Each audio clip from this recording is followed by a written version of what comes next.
अस्सलाम वालेकुम dear students, मेरा नाम है हसन रज़ा और हम कर रहे हैं क्लास 10 की फ़िज़िक्स। बहुत इम्पॉर्टेंट टेक्निकल और लॉन्ग क्वेश्चंस के एतबार से अहम टॉपिक्स को अपने प्रीवियस लेक्चर में हम कवर कर चुके हैं। हम देख चुके हैं कि लाउडनेस क्या है, लाउडनेस और इंटेंसिटी का रिलेशन क्या है, रिफ्लेक्शन किसे कहते हैं, रिफ्लेक्शन को इको क्यों कहते हैं, इको की कंडीशन क्या है। स्टूडेंट्स, अब हम डिस्कस करने जा रहे हैं इस चैप्टर की सेकंड इम्पॉर्टेंट एग्जांपल 11.2।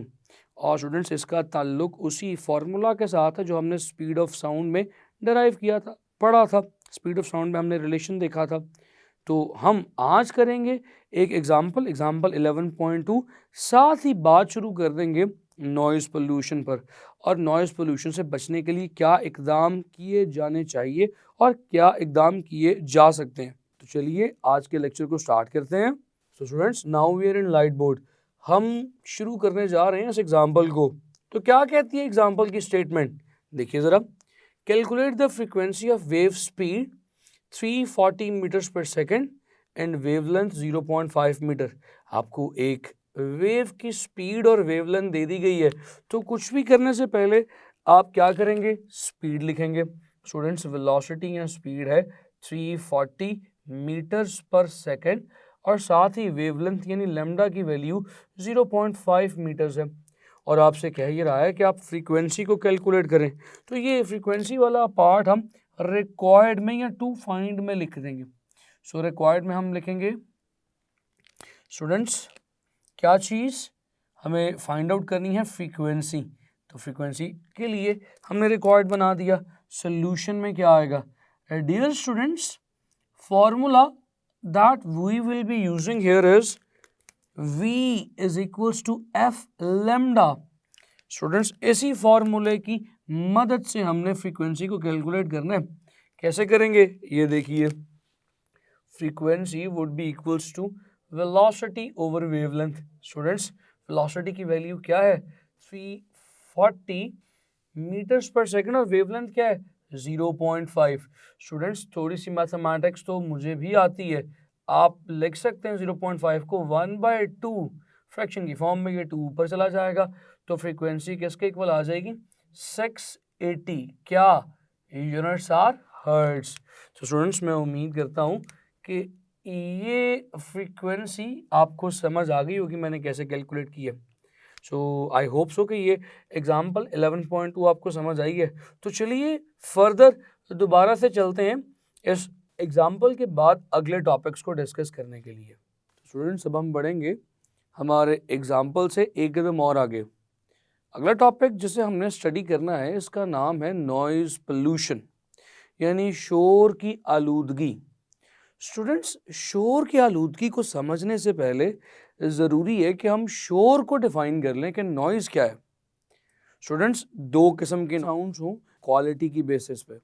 आप जानते हैं कि अगर दो डिफरेंट साउंड्स हों जिनकी लाउडनेस और फ्रीक्वेंसी बराबर हो, इसके बावजूद भी आप उन दो साउंड्स के दरमियान डिफरेंशिएट कर सकते हैं। और डिफरेंशिएट करने के लिए उनकी क्वालिटी का डिफरेंस होना ज़रूरी है। स्टूडेंट्स, इसी डिफरेंस ऑफ क्वालिटी की बुनियाद पे हम साउंड्स को दो मेजर करेक्टरिस्टिक्स में डिवाइड कर देते हैं। एक ऐसी आवाज़ है जो हमारे कानों को खुशगवार गुजरती है, जिसे हम सुनना पसंद करते हैं। So how do we define it, the sound which has a pleasant effect on our ear is called as the musical sounds. ये सुरीली मधुन आवाज़ें आमतौर पर म्यूजिक की होती हैं जो हमारे कानों को नागवार नहीं गुजरती। मेलोडियस साउंड्स भी कह सकते हैं इन्हें। स्टूडेंट्स, इसके बरअक्स कुछ साउंड्स ऐसी भी हैं जो हमारे कानों को नाखुशगवार गुजरती हैं, हमारे मूड को ऑफ कर देती हैं, हमारे अंदर चिड़चिड़ापन पैदा कर देती हैं। ऐसी आवाज़ों को आमतौर पे नॉइज़ कहते हैं। सो स्टूडेंट्स, हम नॉइज़ को डिफाइन कैसे करेंगे, हम नॉइज़ को डिफाइन कर सकते हैं the sounds which are having an unpleasant and jarring effect on the human ear are called as noise। so ऐसी आवाज़ें जो हमारे कानों को तंग करें, हमारे कानों को अजियत पहुंचाएं, उन आवाज़ों को हम कहते हैं कि ये कौन सी नॉइज़ हैं। स्टूडेंट्स ये जो नॉइज़ है ये बड़े शहरों में एक प्रॉब्लम बनता चला जा रहा है, क्योंकि बड़े शहरों की आबादी ज़्यादा है, ट्रैफिक के मसाइल हैं, ट्रैफिक बहुत ज़्यादा है, कारखानों और मशीन्स का बढ़ता हुआ शोर हमारे इस पूरे माशरे की, इस पूरे शहर की नॉइज़ पोल्यूशन, शोर की आलूदगी को बढ़ाता चला जा रहा है। स्टूडेंट्स जब बहुत ज़्यादा ट्रैफिक होगी तो ट्रैफिक के हॉर्न्स, हूटर की साउंड्स, इंजन की साउंड्स, साथ ही साथ जब बहुत ज़्यादा कारखाने, बहुत ज़्यादा फैक्ट्रीज और इंडस्ट्रीज काम करेंगी तो बहुत सारी मशीन्स ऐसी होंगी जो बहुत ज़्यादा नॉइज़ या साउंड प्रोड्यूस करती होंगी, जिसकी वजह से हमारे शहरों का क्या नॉइज़ पोल्यूशन बहुत बढ़ जाएगा। स्टूडेंट्स ये नॉइज़ पोल्यूशन आखिर इतना ज़्यादा इंपॉर्टेंट क्यों है, हम क्यों इसे डिस्कस कर रहे हैं? क्योंकि स्टूडेंट्स नॉइज़ पोल्यूशन बहुत सारी प्रॉब्लम्स की जड़ बनती है, बहुत सारी प्रॉब्लम्स की वजह नॉइज़ पोल्यूशन बनती है। स्टूडेंट्स नॉइज़ पोल्यूशन में इंसानी सेहत पर भी बहुत नफ़ी नेगेटिव इफ़ेक्ट्स होते हैं। So noise pollution is having very negative effects on the human body, on the human health. Students वो क्या है, स्लीपिंग डिसऑर्डर हो जाता है, यानी कि नींद खराब हो जाती है, रातों को नींद नहीं आती इस नॉइज़ पोल्यूशन की वजह से। स्टूडेंट्स हमारे माशरे में ब्लड प्रेशर, हाइपरटेंशन जैसी बढ़ती बीमारी की वजह भी नॉइज़ पोल्यूशन है। स्टूडेंट्स ना सिर्फ हाइपरटेंशन बल्कि इससे और भी बहुत सारी बीमारियां जन्म लेती हैं, जिससे डिप्रेशन, मूड का ख़राब रहना, चिड़चिड़ापन, ये तमाम वो बीमारियां हैं जो शोरी आलूदगी की वजह से पैदा होती हैं। स्टूडेंट्स हम शोर को डिफाइन तो कर चुके हैं कि शोर से मुराद है वो साउंड जो हमारे कानों को नाखुशगवार गुजरे। स्टूडेंट्स आइडियल केसेस में हम ऐसी आइडियल वर्ल्ड में तो रहते नहीं है जहाँ पे शोर बिल्कुल भी मौजूद ना हो, तो शोर किसी हद तक मौजूद तो होगा, शोर को आप एलिमिनेट नहीं कर सकते। तो अब सवाल ये पैदा होता है कि आखिर कितना शोर सेफ है, कितना शोर हम बर्दाश्त कर सकते हैं, हमारी सेहत को नुकसान नहीं पहुंचाएगा। तो स्टूडेंट्स स्टडीज़ के मुताबिक तकरीबन 80 to 90 डेसिबल्स का नॉइज़ हमारी ह्यूमन हेल्थ के लिए इतना ज़्यादा हैज़र्डियस, इतना ज़्यादा ख़तरनाक नहीं है। लेकिन स्टूडेंट्स ये जो 80 to 90 डेसिबल लाउडनेस की बात हम कर रहे हैं, ये आखिर कब तक हमारे कान बर्दाश्त कर सकते हैं? Students for the safe limit ये 80 to 90 डेसिबल्स सिर्फ 7 से 8 या मैक्सिमम 9 घंटों के लिए अगर इंसान बियर कर रहा है तो सेफ लिमिट में है। ऐसा नहीं कि 80 to 90 डेसिबल आप सारा दिन आवाज़ सुनते रहेंगे तो भी आप पर नॉइज़ की वजह से कोई एडवर्स इफेक्ट नहीं होगा, ऐसा नहीं है स्टूडेंट्स। सो ये सिर्फ और सिर्फ सेफ तब तक है अगर दिन में 8 से 9 घंटे तक मैक्सिमम इसे एक्सपोज किया जाए, यानी कि अगर आप इसे इसके एक्सपोजर में इसके अंडर 9 घंटे से ज़्यादा आना शुरू हो गए तो आपकी भी हेल्थ पर बुरे असरात मुरतब होना शुरू हो जाएंगे। सो नॉइज़ इज़ वेरी हैज़र्डियस, तो हमने इसीलिए नॉइज़ की एक सेफ लिमिट डिफाइन कर ली है। स्टूडेंट्स ये तो बात हो गई नॉइज़ पर। सो नॉइज़ हम देख चुके हैं कि बहुत ज़्यादा एडवर्स, बहुत ज़्यादा हैज़र्डियस इफेक्ट रखता है। तो अब क्या किया जाए, इस नॉइज़ को कम कैसे किया जाए? स्टूडेंट्स इसे अकूस्टिक प्रोटेक्शन कहते हैं। अकूस्टिक प्रोटेक्शन क्या है, इसे हम पढ़ने लगे हैं under the topic of importance of acoustics. Students इस टॉपिक की थोड़ी सी गुफ्तगू मैं आपके साथ अभी करने वाला हूँ। हमने देखा कि ये नॉइज़ डेंजरस है, हम इस नॉइज़ को रिड्यूस करने के लिए क्या कर सकते हैं? तो स्टूडेंट्स पहली बात, हम इस नॉइज़ को रिड्यूस करने के लिए ऐसी मशीन्स यूज़ कर सकते हैं जो थोड़ी सी ह्यूमन और इन्वायरमेंटल फ्रेंडली हो। हम ऐसे इंजन्स यूज़ कर सकते हैं जो इको फ्रेंडली हों, जो नॉइज़ पोल्यूशन ना क्रिएट करें। और स्टूडेंट्स इसके अलावा हम अकूस्टिक प्रोटेक्शन को भी यूज़ कर सकते हैं, जिसका मैंने अभी नाम लिया। अकूस्टिक प्रोटेक्शन क्या है? स्टूडेंट्स ये एक ऐसी टेक्निक का नाम है जिसकी मदद से आप बहुत ज़्यादा शार्प और नॉइजी साउंड्स को सेफ या सॉफ्ट सरफेसेस पर एब्जॉर्ब करवा सकते हैं।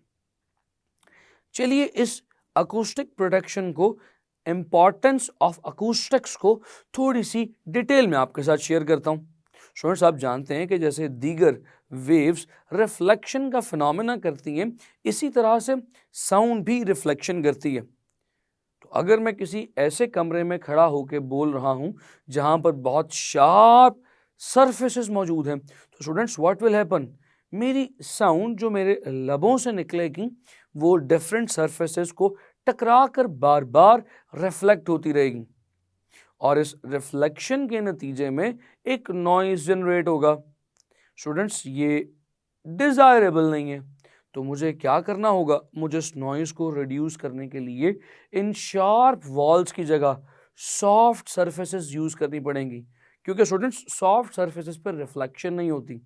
सॉफ्ट सरफेसेस साउंड की एनर्जी को एब्जॉर्ब कर लेती हैं, जिसकी वजह से साउंड दब जाती है, सप्रेस हो जाती है, रिफ्लेक्शंस नहीं होती और नॉइस में कमी आती है। इसी मेथड को तो अकॉस्टिक प्रोटेक्शन कहते हैं। तो चलिए अकॉस्टिक प्रोटेक्शन को डिफाइन कर लेते हैं स्टूडेंट्स। तो स्टूडेंट्स, इसकी डेफिनेशन आप लिखी देख रहे हैं, the technique or a method by which undesirable sounds are absorbed by the soft or porous surfaces is called as acoustic protection। तो स्टूडेंट्स, हमने देखा कि acoustic protection कितनी ज़्यादा इंपॉर्टेंट है। हम नॉइज को और अनडिजायरेबल साउंड्स को यहाँ पर एब्जॉर्ब करवा सकते हैं। स्टूडेंट्स, ना वन मोर थिंग, एक और इम्पॉर्टेंट बात, क्या आप acoustic protection को हर जगह इस्तेमाल कर सकते हैं साउंड या नॉइज़ को सप्रेस करने के लिए? फॉर एग्जांपल, आप अपने घर में जो रोड की साइड पर हो या किसी ऐसी जगह पर हो जहां पर बहुत ज़्यादा ट्रैफिक हो या कोई कारखाने काम करते हो, तो आप अपने घर में तो अकूस्टिक प्रोटेक्शन को इस्तेमाल कर सकते हैं। यानी आप अपने घर की वॉल्स को किसी सॉफ्ट चीज़ के साथ कवर कर सकते हैं, ताकि जो बाहर का नॉइज़ है वो उस सॉफ्ट सरफेस के अंदर, लेट्स से फॉर्म या स्पॉन्ज के अंदर एब्जॉर्ब हो जाए और घर की दीवारों को क्रॉस करके शोर अंदर ना आए। तो घर में तो ये किया जा सकता है, लेकिन स्टूडेंट्स, ये अकूस्टिक प्रोटेक्शन क्या हर जगह की जा सकती है? क्या आप हर जगह की, हर किस्म के हॉल की वॉल्स को भी सॉफ्ट किस्म के मटेरियल से कवर करना चाहेंगे? या अकूस्टिक प्रोटेक्शन कहाँ कहाँ डिज़ायरेबल है, कहाँ कहाँ करनी चाहिए और कहाँ कहाँ नहीं करनी चाहिए? ये बहुत इंपॉर्टेंट क्वेश्चन है स्टूडेंट्स। फॉर एग्जांपल, अगर आप कोई थिएटर हॉल बना रहे हैं या अगर आप कोई कॉन्फ्रेंस रूम बना रहे हैं, अगर आप कोई क्लास रूम बना रहे हैं और उसमें अगर आप अकूस्टिक प्रोटेक्शन के लिए पूरे रूम्स में लाइनिंग्स लगा दें, ऐसी लाइनिंग्स लगा दें कि जहाँ पर साउंड एब्जॉर्ब हो जाए, तो क्या ख्याल है, जो एंड पर ऑडियंस बैठी होगी उस तक साउंड पहुँचेगी? कभी भी नहीं। स्टूडेंट्स, जो भी एनर्जी जिस भी सरफेस को टकराएगी वो टकरा कर एब्जॉर्ब हो जाएगी और ऑडियंस तक नहीं पहुँचेगी। सो हम यहाँ से एक बात सीख सकते हैं कि ये acoustic protection is undesirable in conference halls, classrooms और मीटिंग हॉल्स। तो वहाँ पर रिफ्लेक्शन होनी चाहिए ताकि आवाज़ दीवारों से और एजेस से टकरा कर ऑडियंस तक पहुँचे। लेकिन स्टूडेंट्स, यहाँ पर भी एक प्रॉब्लम है, आखिर कितनी दफ़ा रिफ्लेक्शन हो? स्टूडेंट्स, इस प्रॉब्लम को क्या कहते हैं और ये प्रॉब्लम कैसे अकर होती है, चलिए थोड़ा सा डिटेल में समझाता हूँ। स्टूडेंट्स, अगर आप किसी ऐसी जगह पर क्लास कर रहे हैं या किसी ऐसी जगह पर लोगों को एड्रेस कर रहे हैं जहाँ पे बहुत शार्प वॉल्स हैं, तो उन शार्प वॉल्स की वजह से आप जानते हैं रिफ्लेक्शन होगी और रिफ्लेक्शन को इको भी कहते हैं। स्टूडेंट्स, ये रिफ्लेक्शन इतने ज़्यादा नंबर ऑफ टाइम्स होती है कि वो आवाज़ डबल, ट्रिपल, क्वाड्रपल बार बार आती जाती है।